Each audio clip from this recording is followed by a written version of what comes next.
صلاتهم ساهون، کسانی که گاه نماز میخوانند و گاه نمیخوانند، کسانی که نماز در وقتش نمیخوانند،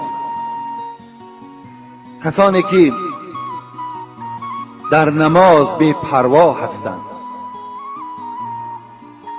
کسانی که روز نماز ترک میکنند لکن بیگاهی قضا میخوانندش، بیگاه قضا میخوانندش.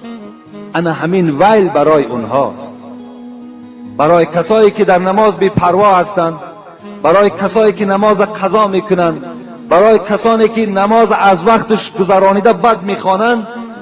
اینها را خداوند ویل گفت. من ترک صلاة حتی مضى وقتها ثم قضى عذب في النار حقبا. با حدیث خوب توجه کنید. رسول اکرم میگوید کسی که در دنیا نماز ترک میکند ثم قضا، بعد بیگاه که شد قضایی میخوانش، عذب فی النار حقبا، این گونه انسان خداوند در روز قیامت یک حقب عذاب میکرده است. از پیغمبری خدا پرسیدند حقب چیست؟ حضرت گفتند 80 سنه. برای یک نمازی که وی قضا کرده است، برای یک نمازی که وی در وقتش بی پروایی کرده است، خداوند در قیامت 80 سال عذابش میکرده است. الحق 80 سنه. پیغمبر گفتند 80 سال برای یک نماز قضا کرده خداوند عذاب میداده است.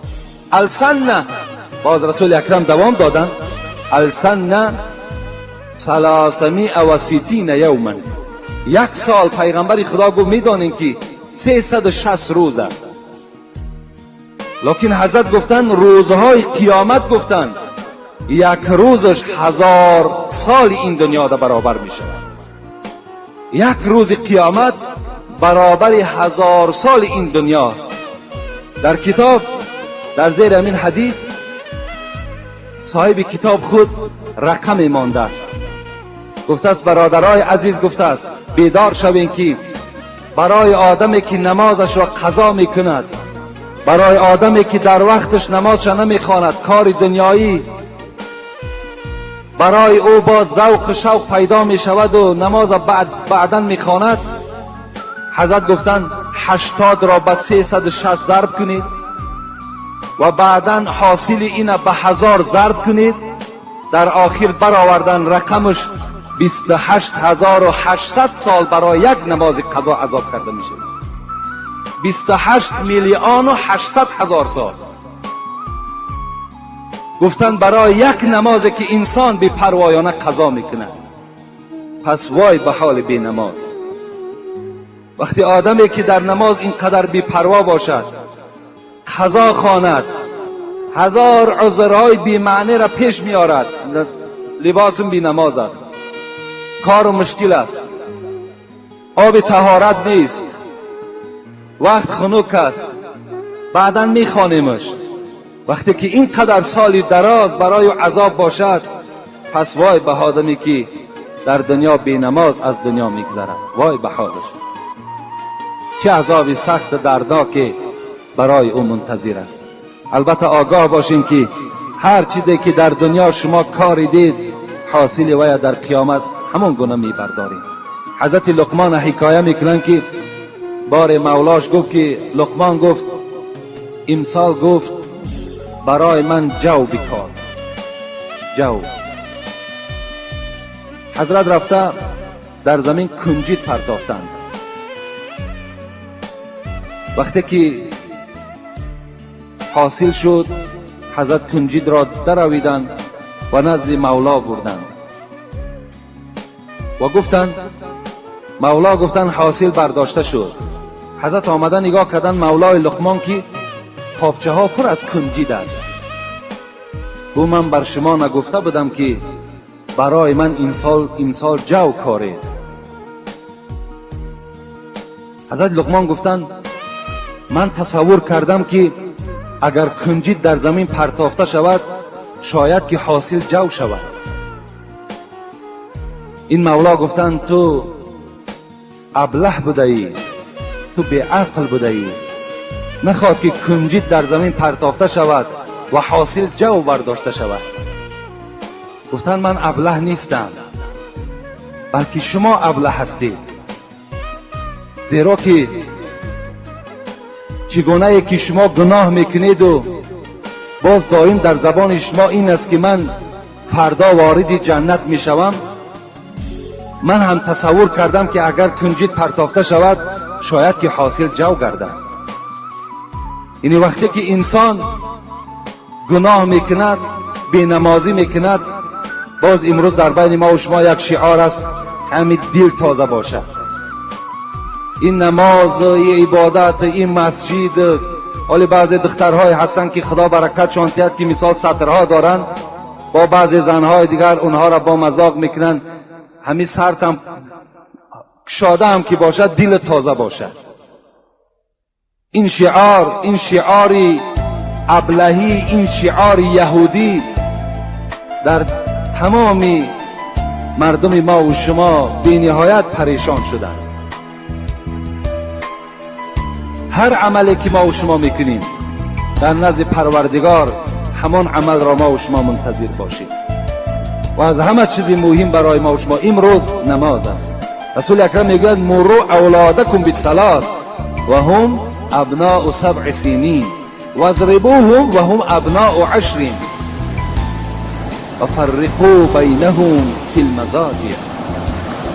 و همه شما امر میکند پیغمبر، تمام پدرهایی که فرزندهای نرینه و مادینه داریم، دختر داریم، بچه داریم، پیغمبر خدا میگوید ای مردها، ای پدرها، ای مادرها، فرزندها تانه در 7 سالگی نماز خوان کنید.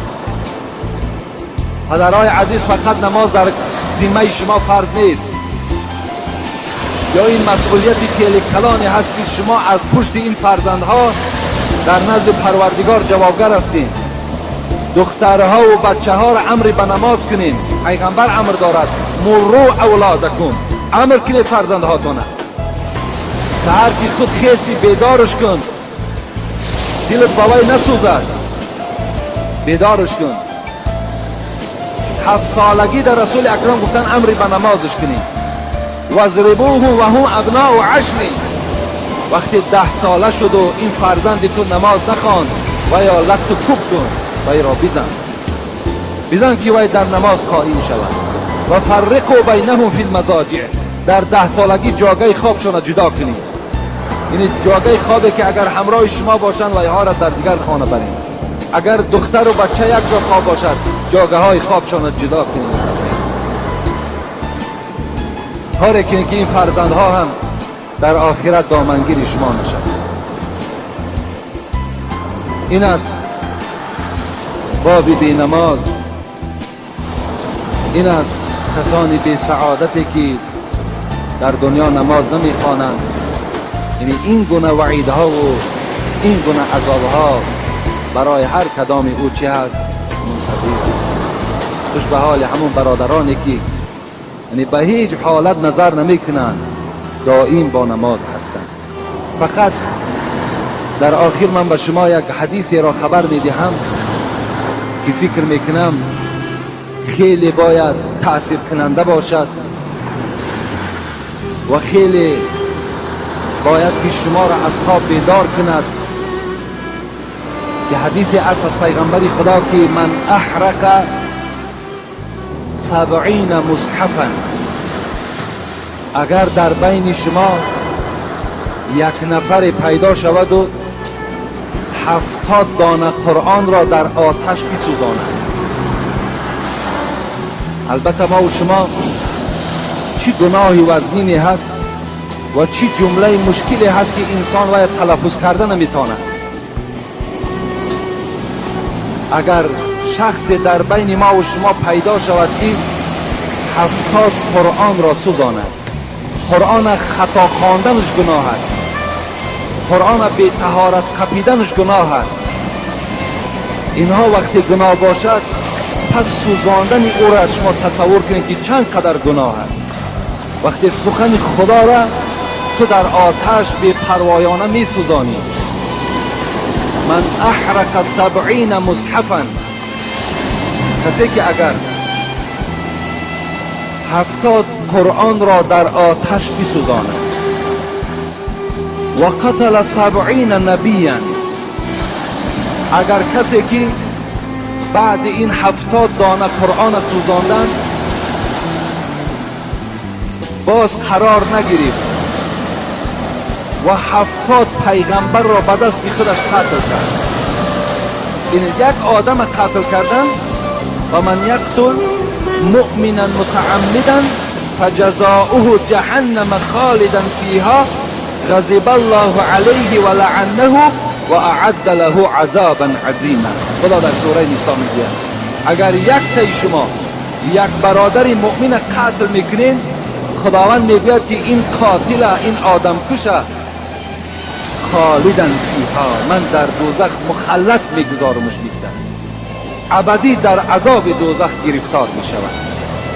و لعنه، من لعنت خودم به این قاتل میرسانم و غضب خودم را بالای این قاتل میرسانم و برای آمدن این قاتل در دوزخ چه عذابهای گوناگون منتظر هست.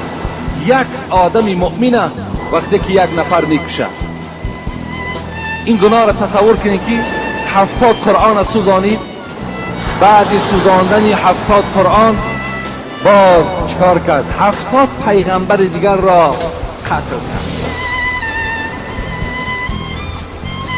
و زنا مع امه 70 مرات. چه گناه های وزنین، چه جمله های وزنین. 70 قرآن سوزانیده شد، 70 پیغمبر کشته شد از دست یک نفر، و باز این نفر 70 بار دیگر اگر با مادر خود خانه‌داری کنه، 70 بار دیگر میگوید با مادر خود خانه‌داری کنه. در دوام چی گفتن پیغمبر خدا؟ و افتز بکرن و افتز 70 بکرن به طریق زنا. 70 دختر دیگر را با طریق زنا و اونها چکار کرد؟ همخوابه شد. 4 گناهی که اینها را تلفظش مشکل است. گناه اینها دیگر حساب ندارد. 70 قرآن سوزاندن، 70 پیغمبر را قتل کردن، 70 بار با مادر خود زنا کردن، 70 دختری جوان بکاره چادر کردن. اقرب الی رحمت الله ممن ترک الصلاة. انا همین آدم به سوی رحمت پروردگار نزدیکتر است از آدم بی نماز دیده. انا همین آدم به سوی پروردگار بر رحمتش نزدیکتر است از شخصی که نماز نمیخواند. تصور کنین گناه را ببینید. 70 قرآن میسوزانی، 70 پیغمبر قتل میکنی، 70 بار مادر خود قتل زنا میکنی، 70 دختر قتل زنا میکنی، باز بر رحمت پروردگار تو نزدیکتر بود از شخصی که نماز نمیخواند. از این دیگر گناهی مشکل برای آدم بی نماز نیست. اگر کسی که بی نماز است و این صدای ما را میشنود و اگر این